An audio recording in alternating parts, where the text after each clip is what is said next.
Hello friends, আশা করি সবাই ভালো আছেন। চলে এলাম বোমযাত্রীর ডায়েরি নতুন আরেকটা ব্লগ নিয়ে।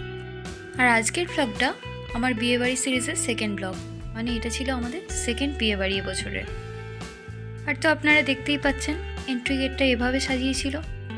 আর এন্ট্রি গেট দিয়ে ঢুকে সোজা এরকম হাঁটতে হাঁটতে চলে গেলাম বিয়েবাড়ির মূল যেখানে অনুষ্ঠানটি হচ্ছিল সেখানে। ঝাড়বাতিটা কি সুন্দর দেখেছেন, আর এখানের প্যান্ডেলের ডেকোরেশনটাও ছিল নজর কাড়া।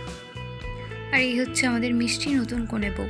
চলুন এগিয়ে গিয়ে দেখি স্টলে কি কি আছে। এখন বাজে 8:20 মতো, এর মধ্যেই কিন্তু ভিড় হয়ে গেছে। স্টলে গিয়ে প্রথমেই দেখতে পেলাম তন্দুরি চা, আর তারপর ছিল ভেজ মোমো এবং চিকেন মোমো। এদিকে ছিল ফুচকা স্টল, মোটামুটি 3-4 রকমের ফুচকা ওনারা সার্ভ করছিলেন, দই ফুচকা, চাটনি ফুচকা, জল ফুচকা এগুলোই। আর এদিকে পান আর আইসক্রিমের স্টল ছিল। আর আমি স্টল থেকে 1 প্লেট চাটনি ফুচকা আর 1 প্লেট মোমো নিয়েছিলাম। আর এখন চলে এসেছি আমরা খাবার প্যান্ডেলে। লোকজনের চাপ যেহেতু একটু বেশি ছিল, আর আমি যেহেতু ফাঁকায় ফাঁকায় খেতে পছন্দ করি, তাই তাড়াতাড়ি বসে পড়েছিলাম। আর এই যে মেনু কার্ডটা আপনাদের দেখিয়ে দিই, এই দেখুন মেনু কার্ড। মোটামুটি এই আইটেমগুলোই ছিল।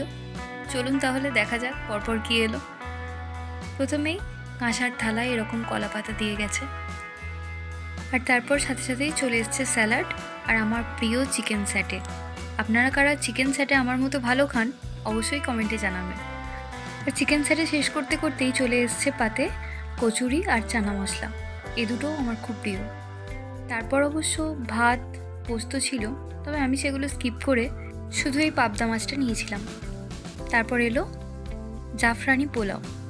আমি অবশ্য পোলাওয়ের থেকে ফ্রায়েড রাইসটা বেশি পছন্দ করি। আর এখানে চলে এসছে মাটনটা ভীষণ ওয়েল কুকড হয়েছিল। আর তারপর ফ্রুট চাটনি, পাঁপড়। আমার তো চাটনি দিয়ে পাঁপড়টা ডুবিয়ে খেতে অসাধারণ লাগে। ফাইনালি এটা ছিল সরপুরিয়া, কোয়ালিটিটা দুর্দান্ত ছিল।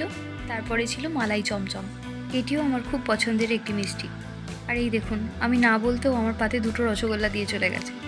নষ্ট তো কোনোভাবে করা যাবে না, তাই রস চিপে একরকম চাহক করে খেয়ে নিলাম। আর এখন তো খাওয়া দাওয়া শেষ, ব্লগটাও এখানে শেষ করছি। সবাই ভালো থাকবেন, সুস্থ থাকবেন, সাবধানে থাকবেন। চলে আসবো অন্য কোনো দিন অন্য কোনো ব্লগ নিয়ে।